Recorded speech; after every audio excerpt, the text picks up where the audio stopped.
Esse nosso webinar tem um objetivo de dar visibilidade ao nosso MBE, que é um curso de pós-graduação em energia da PUC, em parceria com o IBP, eh eh, do qual eu sou um dos coordenadores, faço essa coordenação junto com os meus amigos e colegas, o Davi Zuberstein e o Sérgio Braga, e anunciar que nós estamos lançando a terceira turma.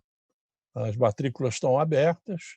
Essa turma está programada para iniciar agora no final de setembro, e agora a novidade é que ele é 100% na modalidade online. Isso permite a gente garantir que o curso vai ser sobre uma forma exclusiva, utilizando essas novas ferramentas, durante todo esse curso de pós-graduação.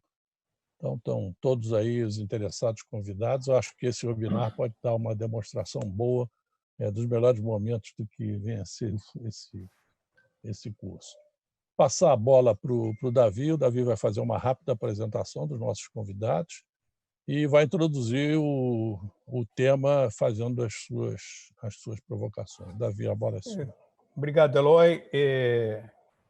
Eu acho bom apresentar, em primeiro lugar, eu acho que o item mais importante nesse nosso encontro é a qualidade dos envolvidos, das pessoas que convidamos e que aceitaram participar. Nós temos aí diversos tipos, nós temos 4 perfis de pessoas de alta relevância no setor energético brasileiro, tanto em termos pessoais quanto em termos de representação de quem elas, de alguma maneira, que elas conduzem as suas respectivas corporações. Quer dizer, nós temos, eu vou falar pela ordem da minha tela aqui, para não, pela minha tela, bom, tem o Maurício, eu sei que não é Maurício Barra, eu sei que tem uma outra pronúncia, mas eu lamento. Esse pessoal que tem sobrenome difícil é complicado, né, Maurício? Então, mas o Maurício, que antigo, eu ia falar velho amigo, mas é um antigo amigo, e como todos os outros também, e que comanda a ENGIE, que todo dispensa apresentações. A ENGIE, inclusive, não só está há muito tempo no Brasil, sempre também numa escala crescente. Agora, cada vez mais, agora entrou muito fortemente na questão não só da produção de energia elétrica, mas agora no transporte de gás. Está se tornando efetivamente uma empresa muito mais integrada no Brasil.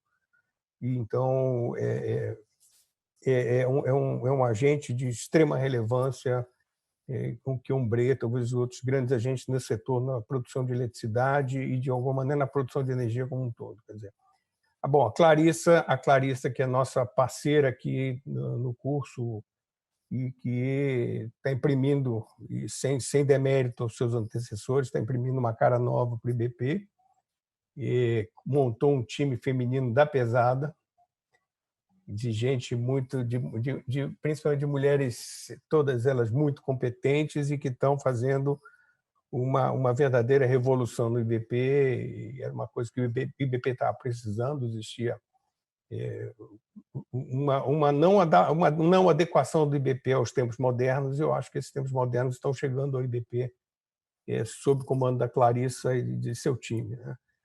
Bom, aí, no sentido horário, tem o André Clark. O André hoje comanda a Siemens Energy. A Siemens Energy, André depois vai me corrigir, ele é um bebê, praticamente, é um recém-nascido, um braço da Siemens, que dispensa apresentações. É um spin-off, na realidade, né, André, da Siemens, e que vai se dedicar também, parecido com quem está falando, novos tempos, principalmente nas novas formas de produzir energia, né? Então, é extremamente importante uma corporação do tamanho e com a dimensão e com a importância da Siemens ter essa perspectiva, que seguramente vai ter um impacto no meio industrial extremamente importante. E, por último, mas também não menos relevante nessa história, a gente tem o Luiz Henrique Guimarães, que é o presidente do Grupo Cosan, que é também, sem ser pejorativo, se usa muito mais, mas é um polvo em termos de tentáculos no setor de energia também, que vai desde a questão da produção de etanol, da bioenergia de uma maneira geral. Eu diria que o que caracteriza muito o Grupo Cosan, principalmente no seu DNA, depois você me corrige se eu estiver errado, Luiz Henrique, é a questão de ser um pioneiro na questão da produção de energia, da bioenergia, e que cresce em outros segmentos, principalmente na questão da distribuição de gás, enfim, logística e por aí vai. Quer dizer, também é a referência principal que a gente tem aqui no Brasil quando a gente fala principalmente da produção de energia através de biomassa, de etanol, do que seja, e dos desdobramentos. Quer dizer, então, a gente tem aqui, eu diria que, com todos os webinários que a gente fez anteriormente, eu diria que eu não me lembro da gente ter conseguido reunir um time tão diversificado, mas principalmente com tanta qualidade quanto esse que a gente tem aqui. Então, é um privilégio muito grande para nós, do curso, da PUC, do IBP, a gente tem isso. Eu listei, é muito aberto, a nossa conversa é muito aberta, ou seja, dentro da especificidade de cada um, eu fui listando literalmente e aleatoriamente questões muito de momento. Tá? O mundo que a gente vive do setor de energia, não adianta, quando o Eloy e eu dava curso também na PUC, se a gente for dar uma aula de termodinâmica, a gente vai usar o mesmo livro a gente vai usar o von Weylen, que é um livro que eu estudei há 30 e tantos anos atrás, que não vai mudar. O curso é o mesmo, as leis da natureza são as mesmas. Agora, as leis e os fatos que regem o nosso segmento são diários. Não dá nem para imprimir um livro, porque na hora que ele estiver impresso, ele já estará desatualizado. A gente pode fazer história, contar história, mas ele não vai servir para você, semana que vem, dar um curso baseado naquele livro. Então, eu pautei um pouco essa minha introdução muito no processo do que a pandemia, nesse processo, acelerou uma série e chamou atenção para uma série de questões que já vinham latentes e que, de alguma maneira, emergiram e que fizeram com que a gente eu se transformasse muito em termos de como a gente vê a produção e o consumo de energia, de como a gente está se relacionando com esse processo todo. Quer dizer, me chamou atenção, eu posso dar um nome, porque chamou atenção, por exemplo, o fato da Exxon ter saído do índice da Dow Jones. A Exxon, que até 10 anos atrás, ou um pouco mais, era a principal empresa, sempre foi a referência, como as empresas de petróleo nos anos 80, nos anos 70, das 10, 8 eram ou empresas de petróleo ou empresa do setor automobilístico. E hoje você não encontra mais praticamente nenhuma. Talvez com o tempo a Tesla, que já nem é uma empresa de petróleo, é uma empresa de tecnologia. Quer dizer, a gente discute hoje por que estão tendo isso, talvez tenha uma relação um pouco mais com o que o André tem aqui, os blackouts na Califórnia. Tem gente, não, porque estão usando muita energia renovável, mas aí já fala da questão do grid, de como funciona o grid da Califórnia. Por exemplo, a questão das eleições americanas. E aqui não faço julgamento de valor, nem de partidarismo, mas que a gente tem dois cenários muito claros que, dependendo do resultado, nós vamos ter o setor de energia no mundo para um lado ou para o outro. Uma coisa mais conservadora, como a gente tem hoje, muito ligada à energia, à produção fóssil, e a outra ligada à questão, por exemplo, de fontes renováveis de energia e o que a gente chama de economia verde. A questão, por exemplo, do 3D, a descarbonização, que está acelerando o processo de descarbonização, a descentralização e a digitalização da economia, especificamente no setor de energia. Um item relevante que seguramente está em todas as nossas empresas de maior porte e inevitavelmente, é a questão do ESG, quer dizer, da incorporação nas decisões, na tomada de decisão, na tomada de investimento, nas questões ambientais, sociais e de governança. Quer dizer, isso aí entrou de uma maneira definitiva, já vinha acontecendo a partir do início do ano. No Fórum de Davos isso ficou mais claro, mais evidente, e a pandemia, como eu falei antes, escancarou a necessidade da gente tratar essa questão. Um outro fato que eu acho, por exemplo, que faz uma Tesla valer 11 vezes a Ford. Uma empresa que vale, e ela é maior do que a segunda, ela é a primeira empresa do mundo em automobilística, produzindo menos de 10% que a GM, que é a terceira colocada, e a segunda atrás dela vale menos do que ela, vale 200 bilhões de dólares, que é a Toyota, e ela vale 300 bilhões de dólares. Quer dizer, e, por fim, eu acho que mexe com todo mundo também, de alguma maneira, vai na questão do gás, vai na questão da bioenergia, vai na questão das renováveis de uma maneira geral, e vai principalmente na questão do petróleo. É a questão seguinte: o século XXI é quase um consenso que vai ser o século da eletrificação das atividades produtivas, né? Independente de qual seja a fonte, mas principalmente na questão da mobilidade, da produção de energia, claro, de energia elétrica, mas de que forma a eletricidade vai entrar cada vez mais barata, mais diversificada, mais descentralizada, e as pessoas vão ter a sua própria ingerência e autodeterminação para produzir sua própria energia. Ao contrário, por exemplo, eu hoje presido o conselho de administração da Light. Uma das grandes preocupações minhas em termos de futuro, provavelmente daqui a 5 anos ou 10 anos eu não estarei lá, mas é achar que hoje uma empresa de distribuição de energia do jeito que ela é hoje, se ela vai sobreviver do jeito que ela é hoje. Isso o meu sentimento é que não. Ou ela vai ter que se reinventar, como as outras empresas também. Enfim, eu coloquei aqui, eu acho que aí entramos na especificidade das empresas e eu vou passar a palavra. Aí eu posso passar ao contrário do que fiz da apresentação. Eu posso passar a palavra também, uma escolha aleatória do que a tela aqui me mostra.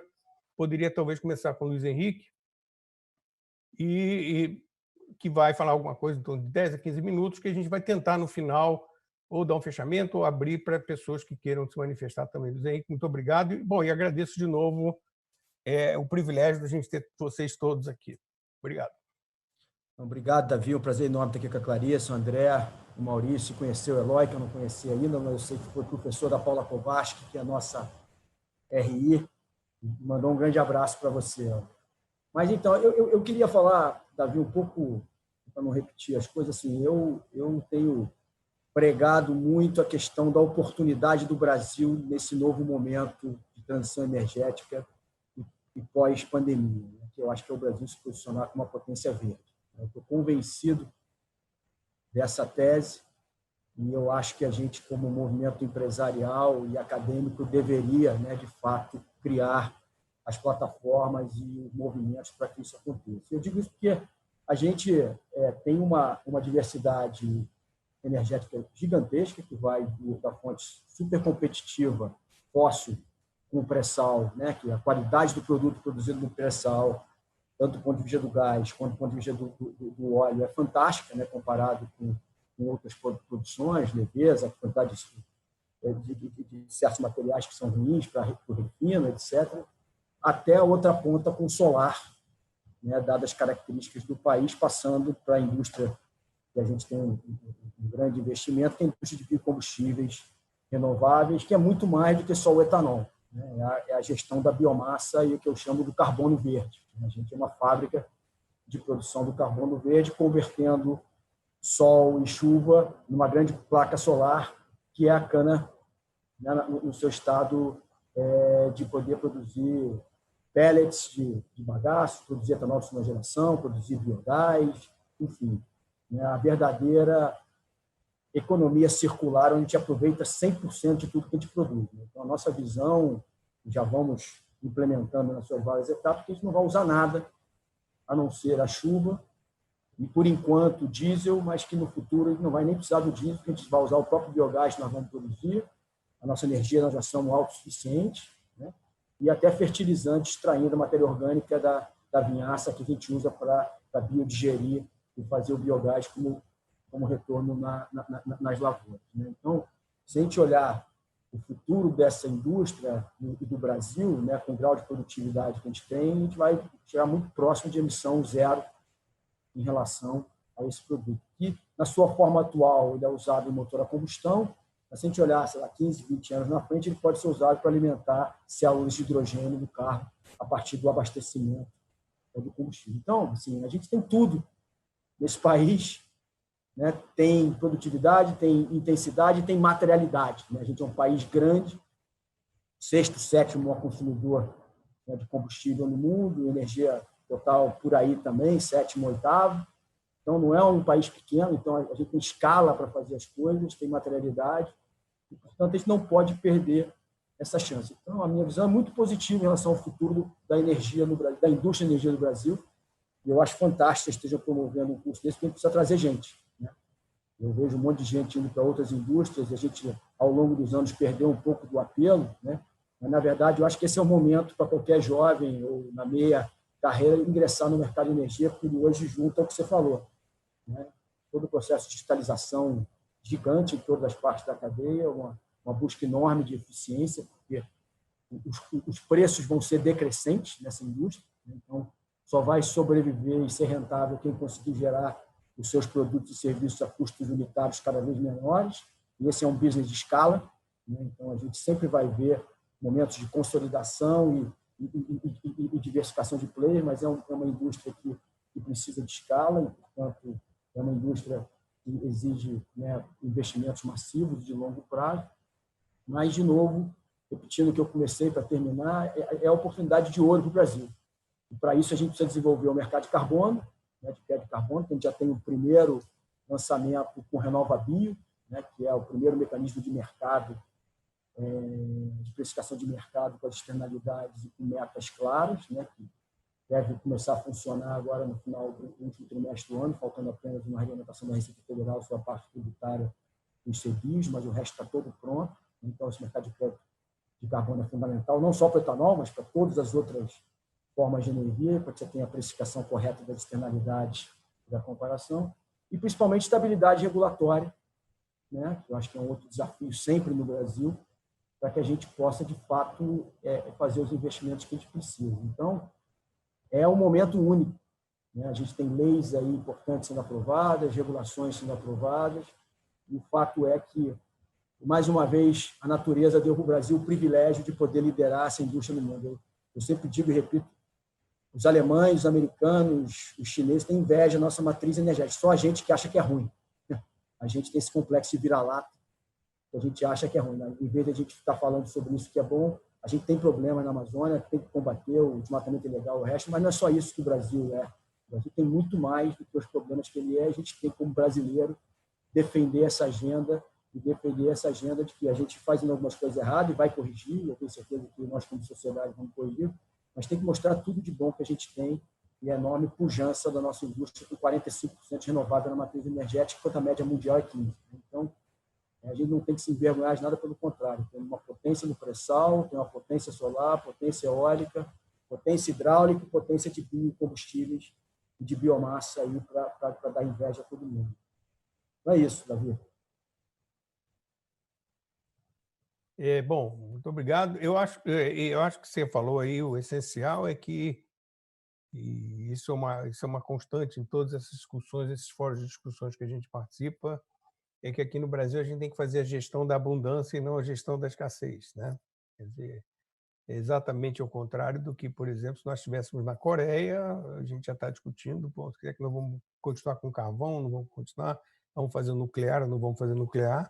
Não dá para pensar em cana-de-açúcar, por exemplo, ou hidroeletricidade, ou o que seja. Então, esse é um bom problema, e o que é interessante nessa história toda é que, claro que tem um papel importante do governo, você falou da legislação, mas o que é importante é que aqui no Brasil o mercado está conseguindo fazer ajustes, fazendo ajustes naturalmente dessa alocação de recursos que a gente estava falando aqui. Quer dizer, tem um funcionamento interessante no mercado, e principalmente o mercado corporativo, quando você falou do desmatamento da Amazônia, questão ambiental, quem tá forçando a mão, na minha opinião, na boa direção, e não é porque o governo está fazendo isso, o governo está fazendo aquilo, mas é interessante ressaltar a relevância do papel que o mercado está tendo muito nessa transformação que a gente está vendo aqui no Brasil, né? Então, enfim. André, a palavra é sua aí, agora contando aí do seu... Estamos curiosos aí. Muitíssimo obrigado, professor Davi, professor Eloy, queridos colegas, o Maurício e o Luiz, de todos os dias e todas as nossas lutas, e, obviamente, a Clarissa, mentora em um monte de coisa, né, Clarissa? E obviamente, que nos lidera no IBP. Temos a sorte de ter uma líder dessa magnitude. Então, parabéns pelo evento e parabéns pelo lançamento do MBA essa terceira fase do MBA totalmente online. Se perde a coisa da conexão física, ganha-se em amplitude de backgrounds e de diversidade e inclusão, professores. Eu acho que isso pode ser uma experiência muito importante para todos nós. Então, parabéns pela iniciativa. A Siemens, ontem foi o Investors Day da Siemens Energy. Então, ela nem nasceu ainda, professora. Ela, na verdade, nasce dia 1º de outubro, quando vai a mercado e aí as ações começam a ser negociadas, né?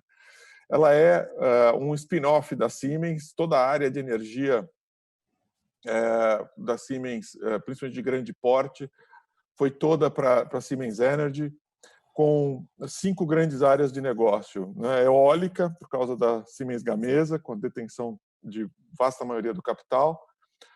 Toda a parte de geração térmica, as turbinas, todas essas coisas que a gente está fazendo no Brasil, turbinas a gás, turbinas a vapor, e outras aplicações. As aplicações industriais e óleo e gás, a gente tem um footprint gigante no mundo de óleo e gás, em especial no offshore, nas plataformas e, obviamente, transmissão, o grid, uma área muito grande, e uma área de novas energias, especificamente hidrogênio, que é algo que eu gostaria de até conversar um pouquinho mais hoje, porque se configura como algo importante para todos nós.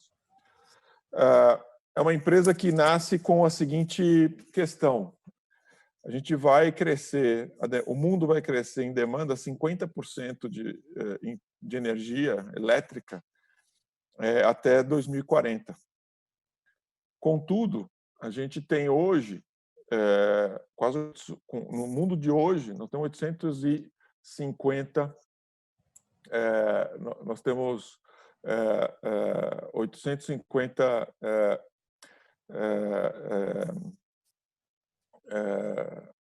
nós temos 850 milhões de pessoas sem energia elétrica no planeta, no mundo de hoje. E como é que essas pessoas vão voltar a consumir energia elétrica, né? Como é que elas vão voltar? Não, como é que elas vão consumir essa energia? E a grande questão é que qualidade de energia. E nós estamos no meio de uma enorme crise climática global. Estou falando de global. E como o Luiz Henrique colocou, o Brasil é uma potência verde de energia, não tem para ninguém. Nós somos muito bons, o que se configura certamente uma oportunidade. A Siemens Energy nasce com um objetivo, que é ajudar os clientes a descarbonizar as suas cadeias de produção de energia. Essa é a missão. Então, a missão é tão grande, tão específica, que valia a pena o spin-off. E foi feito, vai ser feito agora. Vamos ver como é que os mercados reagem. As reações dos analistas ontem foi muito positiva. E eu estava explicando para o professor Eloy que o footprint da Siemens, presente há 150 anos no Brasil, no Brasil, o footprint de energia sempre foi muito grande. Então, no Brasil, o spin-off foi ao contrário. A gente spin-offou a Siemens, e a Siemens Energy é o grande bloco de operações da Siemens no Brasil, em termos de tamanho, em termos, inclusive, de taxa de crescimento. E para construir em cima do pensamento do meu colega Luiz Henrique, que o Brasil é uma potência energética, a taxa de crescimento brasileira em todas os tipos de energia, em todas as áreas, as grandes áreas da energia, são de crescimento muito interessante. Portanto, o Brasil está no centro de atenção da nova companhia também. Acho que essa é a Siemens Energy nasce num momento muito alvissareiro para o Brasil. Mudanças regulatórias importantes, de boa qualidade, profundamente discutidas, né? A lei do gás, tenho certeza que a Clarissa vai falar um pouquinho mais sobre ela, estava caindo de maduro, né? 10 anos de discussão e cria mercados que não existiam no Brasil, cadeias de valor do gás muito importantes, não só no consumo da molécula, não só na transformação da energia, mas em todo o resto, a cadeia industrial do gás, todo equipamento para o gás, ou seja, cria no Brasil cadeias de valor fundamentais. Como o Luiz Henrique bem colocou, não adianta ter a lei se a ANP não estiver preparada para regular esses ambientes. Não pode estar sem presidente, não pode estar sem diretor-geral, não pode estar sem criar a diretoria-geral de gás. Você tem a lei e não tem o regulador, o investidor vai ficar shy. A primeira pergunta que os nossos clientes fazem ao entrar em qualquer lugar do mundo é: como é que é o regulador? Né? Então, são questões importantes de sincronia do Estado à frente. Eu acho que isso são questões importantes. E o que a gente está vendo no mundo, e certamente no Brasil, é essa convergência. O mundo do petróleo encontrando o mundo elétrico, da geração e da produção e da transmissão elétrica, as grandes petroleiras investindo em renováveis, já se começa a pensar em eólica offshore, seriamente. E esse encontro da mobilidade elétrica, como que é, quais são as aplicações de curto prazo, de longo prazo, e assim por diante, discussões muito interessantes. Um ponto que é meio novidade, que eu queria trazer para vocês, é que e isso está nascendo agora, então isso é fresquíssimo, pouca gente está discutindo isso. Apenas a semana passada o Chile se pronunciou geopoliticamente nessa direção. No mundo está se criando um novo commodity, chama-se hidrogênio. Esse commodity está no centro da estratégia de recuperação verde da comunidade europeia e do Reino Unido. O Brasil talvez seja a maior potência, em termos de potencial, de provedor desta commodity para esta região do planeta. O Brasil pode exportar em larga escala hidrogênio verde. Isso está sendo criado as we speak. O modelo de criação é brilhante, a política pública europeia é de uma qualidade singular, que vale a pena ser estudada por todos nós, profundamente compatível com o nosso modelo regulatório brasileiro. A ENGIE totalmente envolvida nisso, a gente já tem debatido coisas nisso, obviamente a gente por características europeias, mas e o Chile foi lá rapidinho e o ministro e o presidente da República chileno levantaram a mão e falaram: opa, eu quero ser candidato a exportador, vai ser o próximo commodity que substituirá ou complementará o cobre aqui no Chile. O Brasil tem a oportunidade de ocupar esse espaço e, se ocupar, não tem para ninguém. Então, essa é só uma intro do que temos à frente.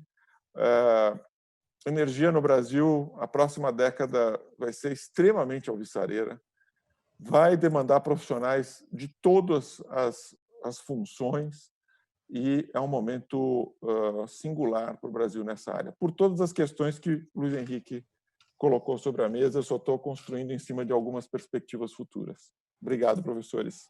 Muito obrigado, André. Só depois, quando você voltar, você explica essa história do hidrogênio, como é que é essa cadeia da produção do hidrogênio verde, sim, que é uma imensa curiosidade geral aqui. Então, explico, bom, sim. Nossa presidente Clarice, por favor, e nossa parceira do curso. Obrigado, Clarice. Então, obrigada, antes de mais nada, Davi, pelo convite, né? Eu aqui sou convidada na minha própria casa, o que é ótimo, né? Porque aí você pode relaxar um pouquinho e participar com outra cadeira. Então, prazer estar aqui com vocês, Luiz Henrique, André, Maurício, e, claro, atender ao pedido e essa ótima oportunidade do meu querido amigo Davi, do Eloy, que gentilmente me convidou para ser professora desse curso. Tive o prazer de dar aula para as 2 primeiras turmas, estou inscrita, né, para ser professora também nessa 3ª turma.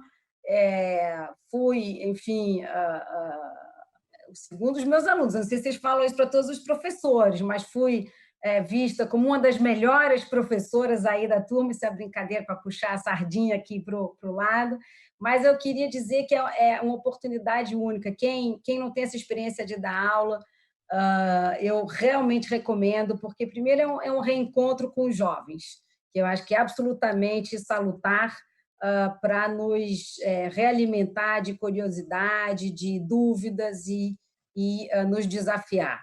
Né? Segundo, que a PUC, para aqueles que não conhecem a PUC do Rio, e eu falo isso sem nenhuma vergonha de ser absolutamente viesada e declaradamente viesada, é a melhor faculdade que existe aqui no Sudeste, vai, porque é uma delícia, aquele pilotismo é uma delícia, aquele ambiente é uma delícia, e eu acho que o Rio ainda tem essa vocação para gerar talentos tão necessários em todas as áreas de atuação e na área de energia ainda mais. Então, muito feliz de continuar essa parceria pelo IBP com a PUC para desenvolver esse programa. Aqueles que não inscreveram ainda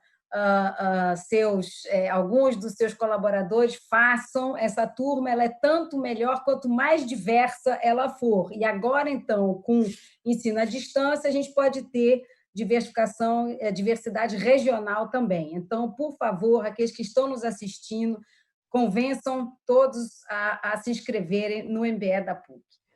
Feito esse depoimento de cunho mais pessoal, indo um pouco, Davi, para os pontos que você levantou, que eu acho que casam muito com o novo momento do IBP, que eu tenho aí a sorte de liderar, com um apoio explícito de todo o meu conselho, e da minha diretoria, e Maurício, Luiz Henrique e André compõem esses órgãos. Mas a gente justamente entendeu que o mercado exigia desse instituto, que representa essa indústria tão pujante no Brasil, novos posicionamentos. E a gente pôde atender, e eu acho que esses novos posicionamentos eles têm muito a ver com alguns dos pontos que você levantou. Então, a nossa nova missão ela é de promover o progresso da indústria de energia. Tem, obviamente, uma vírgula, né, com ênfase na indústria de óleo e gás competitiva e sustentável, e gerando benefícios amplamente reconhecidos pela sociedade.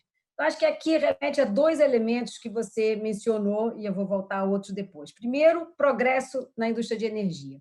Como o Luiz Henrique bem colocou, a nossa crença é que o Brasil tem uma vocação para ser grande, para ter escala, competitivo e absolutamente relevante em todas as frentes energéticas possíveis. O que está faltando? Bom, está faltando algumas coisas, mas um dos pilares que está faltando e para os quais o IBP e esta indústria em particular, acho que está muito atenta, é essa conexão com a sociedade. E a conexão com a sociedade que tem a ver com a forma como a sociedade quer utilizar essa energia.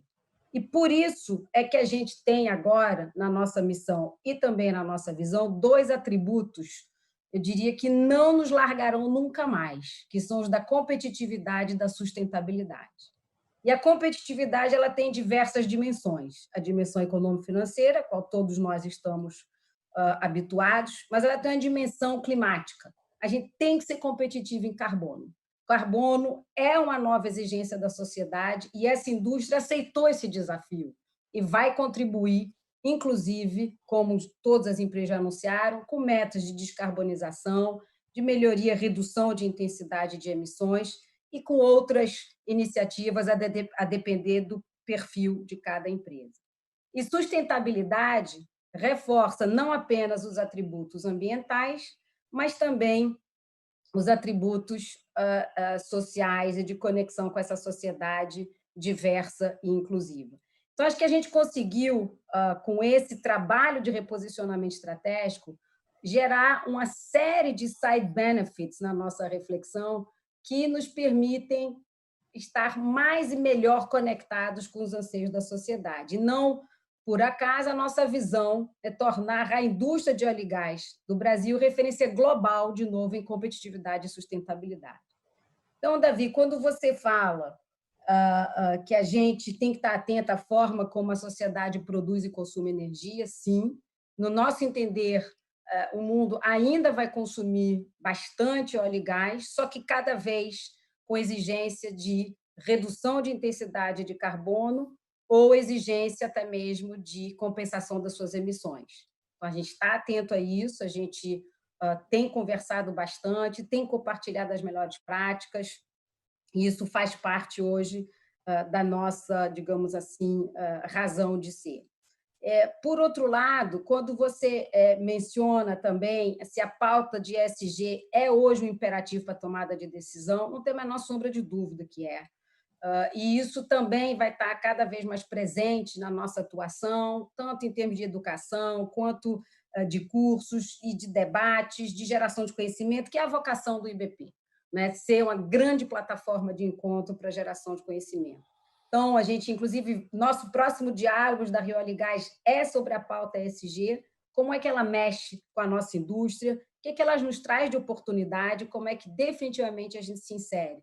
E aí isso tem a ver com o mercado de carbono, o Luiz Henrique já mencionou, e a gente tem que um pouco parar de ter medo dessas discussões, né? Eu acho que essa indústria de óleo e gás, ela se habituou a trabalhar muito fechada.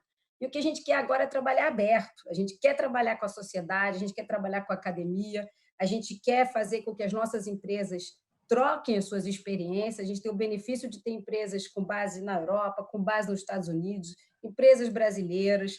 A gente tem hoje, só para vocês terem uma ideia, e eu estava me lembrando, Davi, enquanto você estava falando, né? A gente se conheceu quando você era diretor-geral da ANP, e eu era lá da Petrobras, com o Felipe Raistul, e eu me lembro, e a gente só tinha Petrobras, Davi, e você, né, ajudou corajosamente a abrir, a estabelecer os alicerces da abertura. Eloy também trabalhava na ANP com você, e eu me lembro que a Petrobras se sentia ameaçada.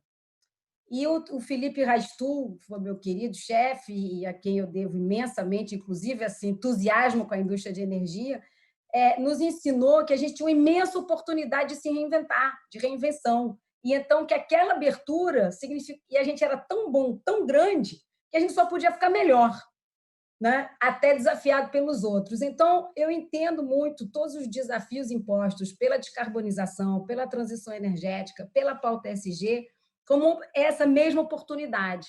A gente vai ficar cada vez melhor, porque a gente tem talento, a gente tem competência, a gente tem tecnologia para abraçar esses desafios e torná-los oportunidade. Então, é muito dessa forma que eu vejo essa indústria, uma indústria pujante, uma indústria que tem que atrair os jovens, porque ela é tecnológica, ela é uma indústria essencial para o progresso da humanidade, ela é uma indústria que nos remete a falar com o governo, com sociedade, com o investidor, olhar para o que está acontecendo no resto do mundo o tempo todo. A gente não pode ficar isolado, e por isso ela é tão desafiadora e tão interessante. E, por fim, quando você fala que o século XXI é o século da eletrificação, ele, com certeza, essa é uma tendência inexorável, na medida em que a gente precisa descarbonizar também. Mas a gente tem que encontrar esse novo papel e essa nova contribuição para a indústria de óleo e gás, que permanece sendo uma indústria extremamente relevante, sobretudo para aqueles setores onde a eletrificação é mais, diria, desafiadora do ponto de vista tecnológico. E aí o hidrogênio surge como uma ponte que pode e deve ser uma ponte que, no mínimo, aguça a nossa curiosidade. O hidrogênio azul, que ainda aproveita muito os nossos ativos de gás e que pode ser descarbonizada com CCS, o hidrogênio verde, que aí está mais à base de energia renovável, mas o André vai explicar isso melhor do que eu. Mas o que eu queria, então, acabar meus comentários reforçando é que a gente, de fato, ao exercer o aproveitamento de todas as nossas fontes energéticas de uma maneira competitiva, a gente não deixa de ser um player de extrema relevância no cenário regional e global, mostrando, acho que, os benefícios dessa convivência de múltiplos atores, múltiplas fontes energéticas e múltiplas tecnologias.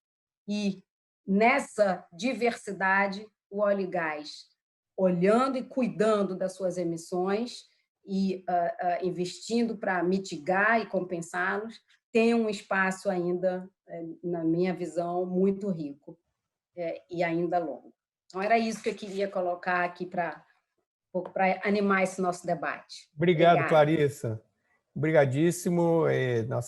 Eu não mencionei, ainda bem que ela lembrou, nossa querida professora, também no curso, além de tudo. E eu me lembro, claro, um dos melhores webinars que eu assisti, bom, cada um de nós deve ter visto dezenas, mas um dos melhores foi um organizado pelo próprio IBP, onde ela trouxe os CEOs das principais empresas de petróleo. E o que chamou a atenção foi exatamente que todos têm a mesma preocupação dessa transição, que ela pode ser não atemporal em termos de... Ela tem um tempo, mas ela não, sem definir, mas já existe um processo forte de uma transição com boa convivência, ou seja, de como é que as fontes elas vão se interconectando e vão se transformando. E volto a insistir aquela história que desde o início, como o Luiz Henrique falou, depois o André também, você agora, de que como o Brasil é capaz, também no setor de petróleo, de ser um player de extrema importância em termos mundiais também, né? Então, é muito interessante. Aquela conversa com os CEOs das empresas não uma surpresa, porque a gente ouviu, mas foi vamos dizer assim, foi um pensamento organizado de como as empresas estão vendo o futuro, e isso um pouco essa transição aí que está acontecendo. Enfim. Maurício, por último, mas não muito, nada menos importante, um prazer de novo ter você aqui, mais uma vez a gente conversar, enfim. Então, a palavra é sua aí. Muito obrigado. Muito obrigado pelo convite, Davi, Eloy. É um prazer enorme estar aqui com colegas aqui que a gente se encontra no dia a dia, em fóruns diferentes, né, com a Clarissa, com o Luiz, com o André. É muito, muito interessante a gente se ouvir e como a gente se complementa, né? O Brasil realmente, como o Luiz colocou e todo mundo, eu acho que é um país que como nós temos o interesse de desenvolver energia renovável, não pode estar fora. Né? Eu acho que o Brasil é o país das oportunidades. Eu até uso um termo que é o nosso playground de energia renovável do mundo. Né? A gente tem a capacidade de gerar energia a partir de todas as fontes aqui, né? Desde a biomassa, hidrelétrica, eólica, solar, enormidade. E agora a gente vai ter, né, uma nova dádiva aí que vai ser o uso do gás, né, quer dizer, para ajudar nessa transição energética que o mundo precisa. Né? Então, não diferentemente de outros colegas, a gente tem na ENGIE, né, aqui um footprint bastante importante. Né? Hoje temos aqui 10 mil mega de capacidade instalada, quase 90% em energia renovável, muitas hidrelétricas, muitas eólicas no Nordeste, e temos, além disso, uma área de infraestrutura que agora começa a crescer bastante, com linhas de transmissão e também com gasodutos. Né? Quer dizer, gasodutos que são oriundos da aquisição da TAG, são 4.500 quilômetros, ligando aqui do Rio de Janeiro ao norte, nordeste, né? E também um trecho grande no Amazonas, né, para ajudar ao uso, né, do gás de Urucu. Eu acho que depois a gente tem uma terceira área, que é uma área de soluções, que é uma área que começa a nascer na ENGIE de 2, 3 anos para cá, em que estamos aí investindo em iluminação pública, mobilidade elétrica, automação e uma série de outras atividades importantes para essa digitalização que o mundo está vivendo hoje. Né? Com essa presença aqui no Brasil, né, quer dizer, talvez valha a pena a gente mencionar um pouquinho. A gente falou muito de futuro, mas falar um pouco da maturidade do nosso mercado. Né?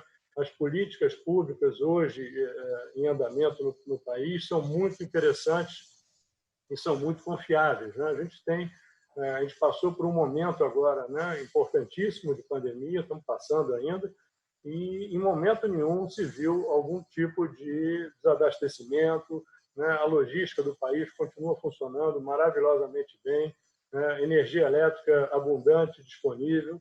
Tivemos no primeiro mês, aí, em abril, uma queda bastante expressiva do consumo de energia, quase 17%, mas logo em seguida isso veio se recuperando. Em julho já consumimos energia elétrica igual a julho do ano passado.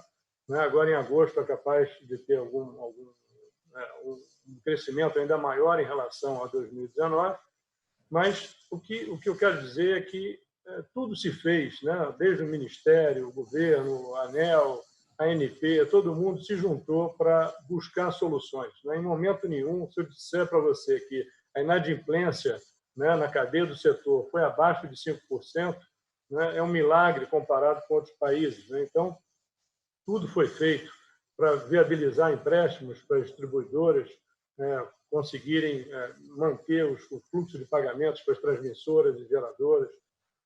Diversas medidas provisórias foram colocadas em vigor para facilitar a continuidade dos empreendimentos que estavam em construção. Então, tem um condomínio, né, uma ação entre sócios aqui no Brasil inteiro, entre todos os agentes na área de energia.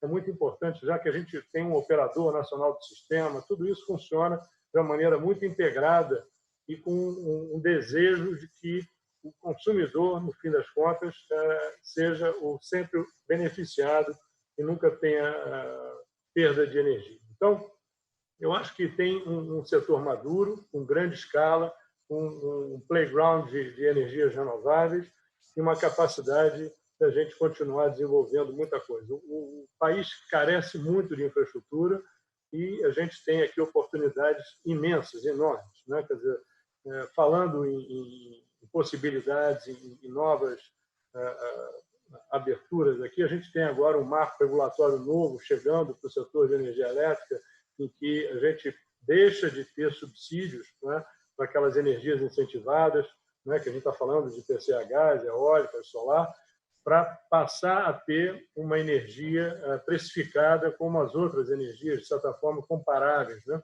É um avanço, por quê?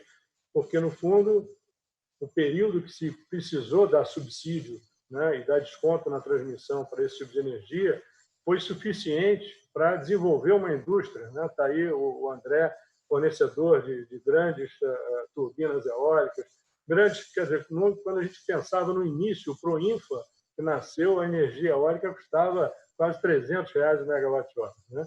Hoje a gente tem energia a 150.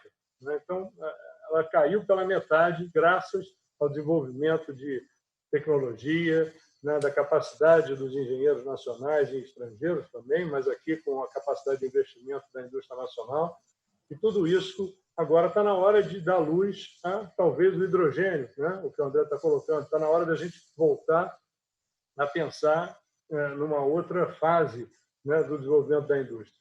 Então, o nosso objetivo é exatamente o mesmo, né, de ajudar os nossos clientes a se descarbonizarem, de fazerem com que a sua pegada de carbono, né, no planeta seja melhor, seja mais eficiente. E nada melhor do que a gente contar com essa complementariedade de energia. Né? No Brasil, você tem até a nuclear, que a gente não mencionou, né, mas também é uma parcela da nossa matriz. Então, tem todo a gama, todo o espectro. Né? E o André depois vai discorrer sobre a produção de hidrogênio a partir de energia renovável, que a gente pode fazer. Então, juntando tudo isso, a gente tem aqui uma enormidade de bons problemas, né? De bons desafios, de coisas a fazer. Né? Eu acho que essa pandemia está nos ajudando a refletir sobre a nossa matriz, sobre o nosso consumo. Eu acho que o consumidor vai ser cada vez mais um protagonista de tudo isso. Né? Quer dizer, a gente, ao liberar mercados, né? Não só de energia elétrica, mas agora também liberando o mercado de gás, né, a gente vai conseguir introduzir novas possibilidades para os nossos consumidores. Eles vão ser, na verdade, os protagonistas. Eles vão fazer as suas escolhas e vão nos ajudar a direcionar nossos investimentos para aquilo que seja necessário. Eu acho que essa é um caminho virtuoso para o país, que se abre aí com todo o acordo que foi feito pela Petrobras com o CAD, em que a Petrobras sai de diversas atividades, dando lugar para outros investidores. A nossa visão é uma visão de que o setor de gás vai passar por uma fase, por um ciclo que passou o setor de energia elétrica na década de 90, com a privatização, com toda a movimentação, né, de novos investimentos, de crescimento. Então, tudo isso vai ser muito proveitoso, muito interessante para o país. Eu acho que existe uma enormidade de postos à disposição nas empresas. As empresas estão contratando para esse futuro, que eu acho que é um futuro bonito, né? Com empresas com propósito, empresas com um desejo de fazer desse nosso ambiente um ambiente melhor. E nada melhor do que contar com gente tão boa aí como você, Davi e Eloy, aí para motivar, né, os nossos jovens e os nossos alunos aí para caminhar nessa direção. Bom, Maurício, olha, muito obrigado. Mais uma vez, de todas as exposições, a gente tem um pouco de tempo ainda aqui, mas passa muito rápido, como a gente já tinha falado. Uma característica comum aí é que, primeiro, a gente vive, como, sem ser pedante, mas sendo um pouco, o francês diria, l'embarras du choix, quer dizer, Clarice é professora de francês, então, a gente tem exatamente a situação de dizer assim, são tantas oportunidades. Eu acho que uma última rodada, se for interessante, e eu posso já deixar também, formulando uma pergunta, essencialmente na questão do que o Maurício falou, pela diversidade da ENDE, como é que a ENDE, por exemplo, vai ver a complementaridade dessas fontes, que é onde ela atua, das empresas aqui presentes, das corporações, o EBP não é uma empresa, enfim, como é que a ENDE vai lidar com a competição, por exemplo, com a complementaridade a partir do momento em que ela entra fortemente, por exemplo, na questão do transporte de gás, em relação à hidrelétrica, em relação à termoelétrica, que é uma coisa que se falava desde sempre no passado. Quer dizer, isso é uma questão, como é que ela vai internamente, corporativamente, lidar com o que a gente falou muito do mercado, mas a gente não falou dentro da empresa, né? Para o Luiz Henrique, eu colocaria a questão de como é que o fato de vocês terem, por um lado, a Raízen e terem a produção de etanol, a produção, enfim, a questão do carro elétrico, que é muito uma coisa muito cara a vocês, né? Em termos de como é que vocês estão vendo especificamente, no caso de uma empresa também, que é uma empresa de logística também, uma empresa, enfim, também hiperdiversificada. E aí a pergunta para os três, ela leva uma questão que não é mais o mercado, mas dentro da empresa, como é que a empresa está lidando exatamente com essa diversidade. No caso da Clarissa, é óbvia também a pergunta, que e eu me valho da participação como ouvinte daquele webinar, de como as empresas estão vendo de maneiras diferentes, mas na mesma direção, internamente, como é que elas estão lidando, a ponto, por exemplo, de uma empresa como a Equinor, que chamava Statoil, tirou o nome Statoil para marcar claramente a mudança do perfil da empresa, ou uma BP que também, ao contrário, é inimaginável pensar a BP dizendo que vai diminuir o portfólio dela de reserva de petróleo. Então, como é que o IBP lida com isso, ou com países que já fazem fundos soberanos para o pós-petróleo? Então, e para o André, a pergunta é óbvia, que já apareceram perguntas aqui, explicar um pouco para a gente como é que é essa história do hidrogênio verde. E depois, no final, se a gente tiver algum tempo, a gente abre a palavra para quem quiser. Enfim, a questão agora, a gente falou muito do mercado, muito do mundo, mas as empresas têm conflitos, entre aspas, né? Não no mau sentido, pelo contrário, conflitos muitas vezes vamos dizer assim, vamos chamar de caixa, de departamentos dentro da empresa, e como é que essa diversidade ela de alguma maneira afeta, e como é que a saída da empresa, da energia que ela produz, como é que isso se define em termos corporativos. Isso é uma curiosidade minha, que eu acredito seja de muita gente também, nas empresas hiperdiversificadas, como são as empresas de vocês. Quer dizer, se o Maurício quiser começar. Interessante essa tua colocação, Davi. Eu acho que a gente pode fazer a gente volta a 1998, quando nós tínhamos aqui o primeiro investimento. A gente tinha 4 clientes, eram 4 distribuidoras que compravam energia da Gerasul, né? Depois, nessa evolução de abertura do mercado, hoje nós vendemos basicamente meio a meio, 50% para distribuidores, 50% para clientes livres. Hoje nós temos mais de 1.000 clientes na empresa, né? Então, O que mudou nesse período? Mudou a legislação, a opção que o cliente tinha, né, de poder escolher o seu supridor de energia, e isso que desenvolveu o mercado, né? A gente sabia que, para fazer com que a empresa tivesse uma sobrevivência e tivesse uma sustentabilidade de resultados, ela precisava produzir com custos baixos, com eficiência, e é esse o sinal que o mercado dá. Quando a regra dá esse sinal, todo mundo, né, faz e produz energia com eficiência para competir no mercado, para conseguir entregar a energia que o cliente deseja, né? Então, esse mercado ele começou e nasceu com leilões organizados pelo governo, até o ponto de hoje nós conseguimos viabilizar projetos, né, projetos eólicos, por exemplo, com PPAs de clientes, né, com compra e venda de contratos que nascem dos clientes de terem o desejo de comprar aquele tipo de energia. Nós, então, vamos vendendo essa energia, né, para daqui a 2, 3 anos. Quando forma um determinado portfólio, a gente constrói aquele parque eólico para atender aqueles clientes. Então, veja como que a coisa pode evoluir de uma maneira que o mercado resolve a questão da demanda do país, né? Ainda estamos longe de ter 100% de demanda, né, para os clientes livres, mas é uma evolução muito importante nos últimos 20 anos, né?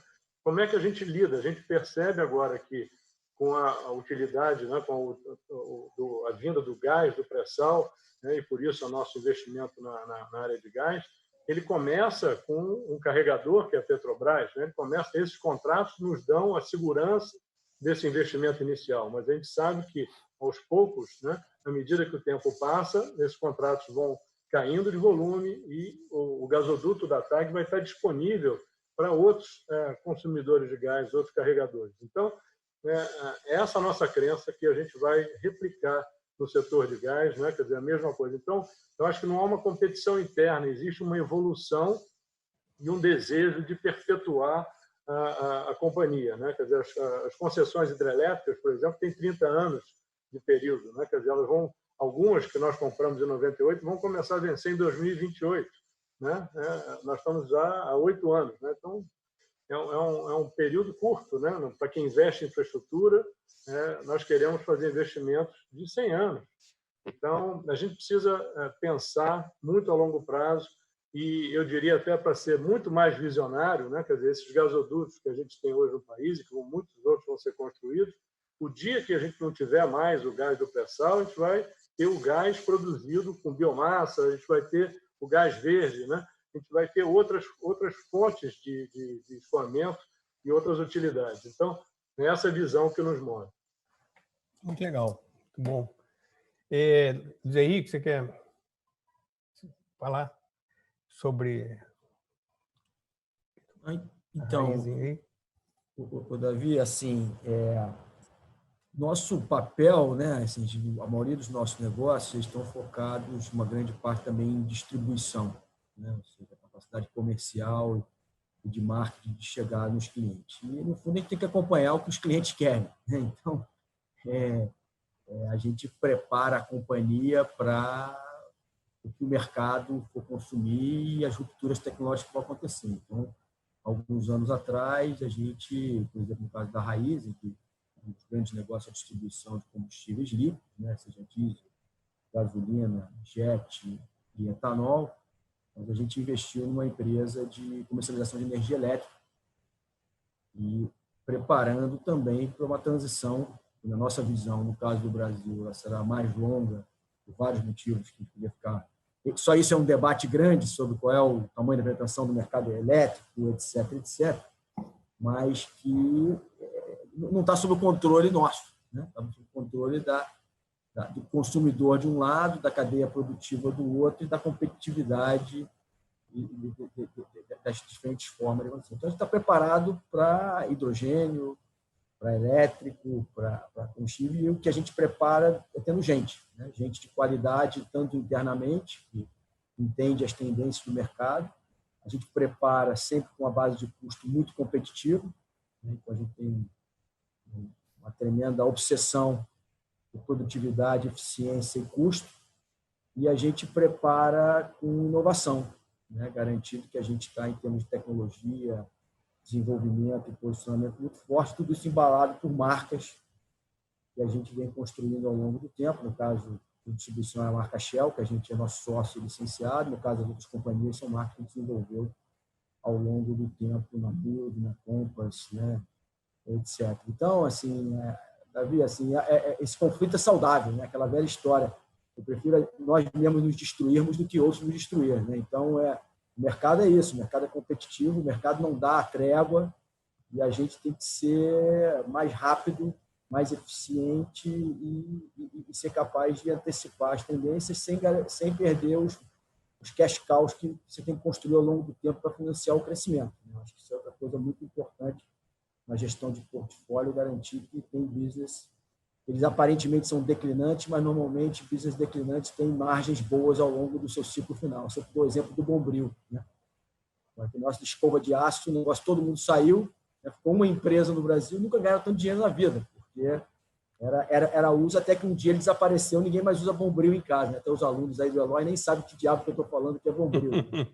Mas o fato é que gerenciar portfólio é uma qualidade que eu acho que nós todos nessa sala aqui é o nosso principal papel, né? Gerenciar portfólio de gente, portfólio financeiro e portfólio de negócios. Então, eu adoro essa competição interna, Davi, aqui a gente dentro do grupo. Então, eu queria fazer uma provocação, sem, claro, avançar no que você pode falar em termos de estratégia comercial, como vocês estão vendo aqui nesta mesa, vamos chamar assim, e talvez seja o único afeto a isso, a questão de entrar no refino agora com a venda das refinarias da Petrobras. Esse é um capítulo à parte. Isso é para um outro webinar. Bom. Mas então é isso, Davi. Eu acho que a competição interna é super saudável. A gente adora ver aí os nossos business e as nossas áreas de negócio competindo. Que vençam o melhor. Claro, muito bem. Ótimo. Bom, André, agora aqui, matando a curiosidade geral assim, de algumas perguntas que chegaram aqui, e aí, como é que é essa história aí de hidrogênio verde? O hidrogênio verde, basicamente, é o hidrogênio gerado por energias renováveis, transformado em energia e se retransformável em qualquer outro tipo de molécula transportável, o hidrogênio em si ou amônia, assim por diante. O que está acontecendo é que o plano de reconstrução da economia europeia é um plano verde. E tem isso como característica principal. O ponto que a Clarissa colocou, ou seja, quando um país decide fazer política pública e direcionar coisas dessa natureza para o verde, para o descarbonizado, ele incentiva também toda a ciência e tecnologia nessa direção. Ele eleva o jogo para um patamar importante. Essa foi a decisão europeia, é certamente a decisão do UK, da Inglaterra também. Essa decisão leva o sistema de energia europeu a olhar a necessidade da criação de um mercado de hidrogênio, e certamente hidrogênio verde ou de baixo footprint de carbono. Isso está sendo estudado na Europa, certamente dentro da Alemanha. A política pública de incentivo ou de subsídio ao hidrogênio é baseado em subsidiar durante um tempo a diferença de custo e preço do hidrogênio para a inserção na matriz energética de geração europeia. Com isso, fazendo descomissionamento de carvão e continuando, no caso da Alemanha, por exemplo, no descomissionamento de nucleares, no caso deles. A política pública é interessantíssima porque eles utilizariam, além disso, a compra de largos PPAs, eu estou dizendo, no mínimo 10 anos, de hidrogênio, com garantias Tesouro Alemão ou do Banco Central Europeu. Ou seja, garantias bastante sólidas nesse aspecto. Então, o centro da política pública é a geração de um mercado de hidrogênio verde para ser comprado em leilão em todos os lugares do mundo. Esse leilão é um leilão de mérito, de custo, certamente de origem, e que permite que os países compitam entre si. Isso deve ser anunciado nos próximos meses, mais publicamente. Já é público, e obviamente no ambiente europeu, no ambiente alemão, não chegou aqui, e certamente a política pública brasileira não percebeu isso ainda. A política pública chilena já percebeu. O nosso Ministério de Energia já se pronunciou, interessado e tudo mais, mas ainda não enxerga esse movimento, como uma possível forma de exportação de uma commodity em que o Brasil é profundamente competitivo. Em solar e eólica, o Brasil, se não o menor custo do mundo, está muito perto dos menores custos do mundo, do custo marginal de energia eólica e solar. Mais do que isso, a expansão de eólica e solar no Brasil hoje está limitada pela demanda doméstica. Ou seja, não tem leilão porque ninguém sabe para onde vai a demanda, para onde vai a economia nesse exato momento. Se você cria demanda externa de conversão de energia, na verdade, o que você vai ter é um conjunto de PPAs para exportação de energia verde em larga escala.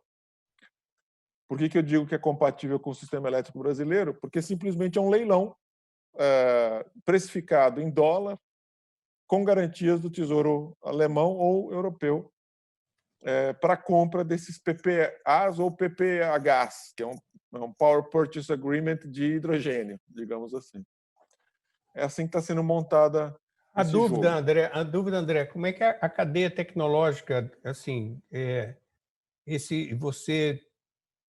qual é a tua matéria-prima essencial que você está imaginando? Água. Como é? Água e energia elétrica, professor. Então, o Brasil tem os dois. E uma longa costa interessante nessa área, em especial no Nordeste, que é uma área de desenvolvimento importante à frente. Você está imaginando a questão da eólica offshore, provavelmente. Não, onshore. O Brasil Onshore ainda tem mesmo. onshore para burro. Até sobrando, Até sobrando. E olha só que interessante, o sistema elétrico brasileiro hoje já seria compatível com esse tipo de jogo. Por quê? Porque nós temos sazonalidades, horárias intraday, intra-week, intra-month e assim por diante. O sistema elétrico brasileiro é integrado. E se feito direito, não só a constituição de capacidades adicionais ao sistema elétrico, que abastece o Brasil, também produziriam no seu excedente, principalmente com a entrada da energia de preço horário e assim por diante, condições muito interessantes de uso de energia para terceiros fins, no caso, exportação de energia. Isso está nascendo agora. Nós estamos, inclusive, lançando um P&D ANEEL com nossos pequenos recursos de P&D nessa área, e, obviamente, procurando todos os parceiros para estudar isso, os acadêmicos. A PUC já está, a gente approach a PUC o FRJ para discutir isso também, porque a gente precisa debater isso com a política pública brasileira, porque pode ser o próximo minério de ferro brasileiro, só que profundamente renovável. E os europeus estão muito sérios nessa direção. Existem inúmeros concorrentes do Brasil com isso. O norte da África é por causa da solar e a proximidade geográfica e, obviamente, social à questão europeia e tudo mais. Mas os europeus irão investir bastante tempo e, por que não dizer, dinheiro nisso. E o Brasil é parceiro estratégico, first and foremost, também da Europa. No setor energético, certamente, somos quase todos europeus, com raras exceções, e, obviamente, brasileiros também. Fora que abre espaços de planos de negócio gigantescos nunca se pensou a possibilidade de exportação de energia nessa escala e deste tipo no mundo. Está nascendo, tem muito debate nessa. A Agência Mundial de Energia Renovável está discutindo isso, já fez um pré-estudo sobre isso em termos de competitividade, e o Brasil top of the list de competitividade nessa área. Meu ponto é, talvez tenhamos que debater bem, porque isso pode virar uma próxima política pública brasileira como forma de exportar energia limpa, de alta qualidade, para terceiros países. E o próprio Brasil, ou seja, fica algo regulador. O sistema elétrico brasileiro de autocompensação, por ser integrado, permite excedentes em qualquer lugar do Brasil serem usados justamente nesse tipo de business case. Então, assim, é uma ideia que ainda é ideia, ainda está na fase empreendedora do modelo. É um government to government, ou seja, tem loads of geopolitics nesse jogo. O próprio plano de offshore, ou seja, toda a tecnologia de produção de hidrogênio a partir de eólica e offshore já está disponível. Você instala hidrolisadores de hidrogênio em plataformas tranquilamente, exporta direto da plataforma se for necessário. Então, assim, a tecnologia já chegou. Ainda tem preço marginal alto, mas rapidamente, assim como a eólica, vai cair. Isso vai ser uma competição global se pegar tração no volume e na intensidade que está planejado. Nós vamos ver o IBP-H.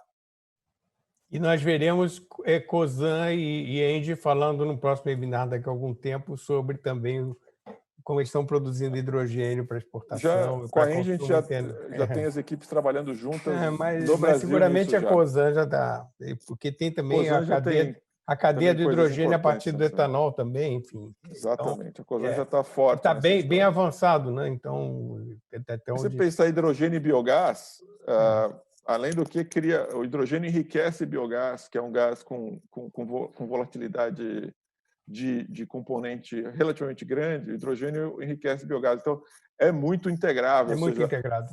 As três empresas aqui, obviamente, a gente não fala demais, mas estão muito avançadas no futuro. Não é a coisa do presente, mas acho que o futuro a gente constrói agora. Claro. E isso é a história do setor de energia, sempre foi isso, né? Então, enfim. Bom, muito obrigado, André. Clarissa, acho que daqui a pouco a gente vai finalizar. Você passa a palavra aqui para fechar essa rodada.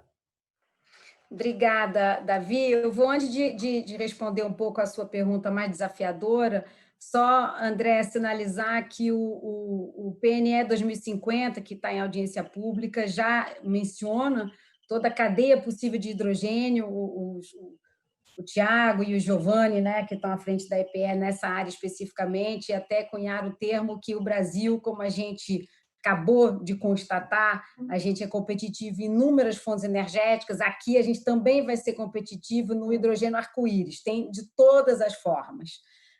E o plano, e o Tiago já tem, né, verbalizado isso publicamente, por isso que eu tomo a liberdade aqui de também repercutir, ele coloca no planejamento a possibilidade justamente da gente ser exportador de hidrogênio verde até aí meados do século. Então, eu te diria, já está no radar dos formuladores de políticas públicas, no mínimo dos planejadores, o que é excelente, né? Do ponto de vista assim, da sua pergunta, Davi, eu acho que vou aqui fazer jus aos meus antecessores nessa arte de criar o consenso, né? O IBP é conhecido como a casa da indústria, mas ele é mais do que a casa da indústria, ele é a casa do consenso. E o que a gente faz, basicamente, no IBP é uma plataforma de encontro entre empresas que, de novo, têm perfis diferentes, origens diferentes, histórias diferentes, leituras do mundo energético com nuances. E o que a gente faz nesse estica e puxa, né? E os meus conselheiros e meus diretores sabem bem disso, é tentar juntar todo mundo, né, na mesma sala, dizer, não, tudo bem, ok, você está lá naquele mundo, sendo puxado e esticado pelos seus investidores, e você está aqui sendo pressionado por um outro conjunto de investidores, mas qual é o nosso denominador mínimo comum? E eu acho que o IBP é justamente o locus onde todos esses atores que têm diretrizes em sua própria área de atuação, região, país onde está a sua sede, mas onde aceitam abrir, digamos assim, o coração no IBP para que a gente encontre um denominador comum. E por isso que esse exercício de planejamento estratégico me deixou tão feliz quando a gente conseguiu sedimentar alguns conceitos que são hoje o denominador comum do IBP. E eu vou voltar a eles porque eu acho que eles são, de fato, os pilares desse novo IBP, que é muito mais conectado com a sociedade. Acho que esse é um ponto ao qual eu volto sempre, porque essa é uma indústria que se habituou a, dada a sua relevância, não precisar conversar, interagir, entender, ouvir, e esse direito não lhe é mais dado. A gente só consegue ser relevante, atuar com legitimidade, entender os anseios da sociedade se a gente se abrir. Se a gente for transparente com relação aos nossos impactos, se a gente for generosos com relação a abraçar novas tecnologias, a abraçar novas realidades, e se a gente conseguir manter o diálogo aberto, né? E diálogo sempre significa ouvir primeiro, refletir e só depois responder. Então, acho que, para lhe dizer, enfim, quais são esses nossos conflitos, como é que a gente gerencia os conflitos, exercitando a escuta. E tem um termo que Camargo, né, Jorge Camargo, que é grande amigo aqui de todos e que é uma liderança marcante na indústria, ex-presidente do IBP, ele fala muito a expressão que ele diz, não, eu acho que o nosso grande papel é influenciar e ser influenciado. Então, é sempre aceitar esse caminho que tem, enfim, duas vias. E que o IBP de agora quer fazer é exatamente isso, é reforçar essa característica de ser uma plataforma de encontro onde a gente aprende e onde um alimenta o outro. Então, eu tenho grandes embates com meu querido Luiz Henrique, embate que tenho certeza que nos fazem crescer e ver, né, o local do outro. A gente nem sempre converge, mas a gente, eu acho que se beneficia da riqueza desses diálogos. Tem a provocação que o André sempre traz, que é um lado muito mais ousado, uma visão europeia alemã, onde a sociedade cobra num nível de intensidade ímpar. Então, traz esse debate para cá e o pessoal olha e fala, peraí, mas ele está aqui mesmo? Qual é o papel dele aqui? Eu falei, o papel dele é provocar a gente para a gente poder refletir e ter melhores respostas, né?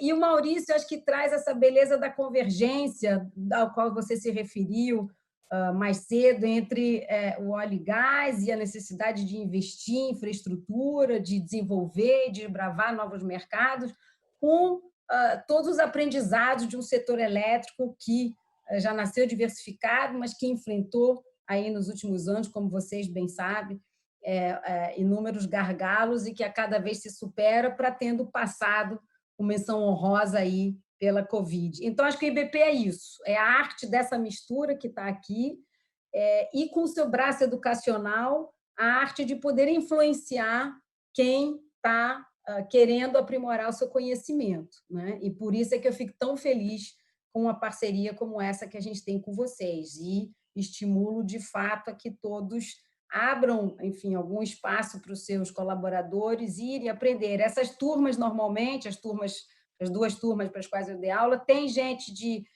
renovável, tem gente de geração, de transmissão, de distribuição, tem muito de óleo e gás, tem quem está mais em upstream, ainda tem pouco em downstream, tem quem está fazendo pesquisa e desenvolvimento nas suas próprias empresas. Então, de novo, essa é a beleza, eu acho que dessa indústria e a beleza da plataforma IBP. Ter, digamos assim, a humildade de ser um local onde todos podem se encontrar. A gente ainda é Instituto Brasileiro de Petróleo e Gás, mas a gente tem uma vocação e uma ambição, eu diria que grande, e um coração imenso, né? O coração é para ouvir e acolher todos. Então, era isso que eu queria, enfim, um pouco deixar aqui como aprendizado desse meu período aí no IBP e certamente um olhar aí para o futuro generoso. Obrigado, Clarissa. Bom, a gente está dentro da nossa faixa de término, o que só concluindo, primeiro que é um raro privilégio a gente conseguir juntar, como eu falei no início, e ao final só confirma o que eu falei no início, a gente conseguir juntar tanto em termos das pessoas que estão aqui presentes e em termos das corporações que elas representam. Eu acho que raramente a gente tem tido essa oportunidade, principalmente num ambiente que não é um ambiente de negócios, não é um ambiente necessariamente que envolve interesses comerciais, é um ambiente de característica acadêmica, de discussão e de esclarecimento, de formação. A gente teve aqui, até agora, por exemplo, a gente está com mais de 80 pessoas constantes, que houve um grau de existência praticamente mínimo, mas 80 pessoas altamente envolvidas no setor. 155, Davi, Então juntando o no meu está dando YouTube. errado. Então meu taxímetro aqui está errado. Melhor ainda. Então, que é um número muito expressivo, principalmente porque são pessoas que, quando entram numa discussão como essa, são pessoas que, de alguma maneira, ou são influenciadas ou são influenciáveis ou se deixam influenciar, parafraseando um pouco o que a Clarissa colocou. Queria falar alguma coisa? Alguém? Bom. Não, só acrescentar porque essa diferença é por causa do YouTube, que não está contabilizado. Tá bom, então não está considerando. Ok. E o que foi, eu acho que o mais interessante nessa história toda, primeiro, a pujança das ideias das corporações e das perspectivas. Eu acho que foi o mais... coisas que nós tínhamos já, de alguma maneira, um sentimento, mas que ficou muito claro aqui. E uma outra coisa, a Clarissa levantou o período lá que nós tínhamos grandes embates, não pessoais, muito pelo contrário, na época da abertura do setor, que era muito a grande dificuldade, e graças ao Felipe, ao time dele, a gente conseguiu avançar, porque não fosse isso, nós teríamos avançado da mesma maneira, mas de uma maneira que não seria tão, vamos dizer, bem-sucedida como foi.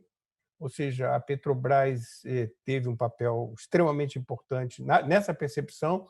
Não foi uma percepção de agente de governo, foi uma percepção de mercado, claramente. E aí eu concluo que, eu falei isso no início, o que a gente percebe hoje é que a sociedade está muito madura para isso.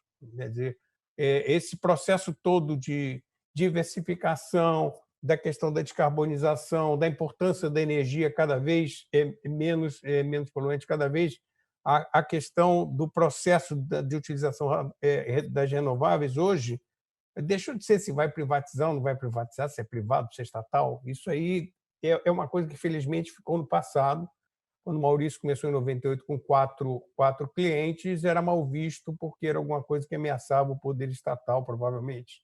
Então, a mesma coisa no caso do etanol ou o que seja. Então, eu acho que do que se depreende daqui é isso. Eu acho que a gente está num processo de grande maturidade corporativa e grande maturidade da sociedade, ou seja, e a própria legislação, como foi mencionado aqui, que está caminhando numa direção com percalços, evidentemente, é impossível você não contrariar interesses, mas, de qualquer maneira, acho que a gente está num caminho bastante interessante. Então, eu queria concluir falando pessoalmente também que a minha participação no curso, eu voltei, eu já fui professor no passado da PUC, voltei por causa do curso, é o prazer exatamente da gente poder transmitir isso para as pessoas, e é o legado que a gente pode deixar para as pessoas, e no caso das empresas, de formar pessoas que no futuro também vão ajudar a construir esse futuro aí que foi mencionado por todo mundo aqui.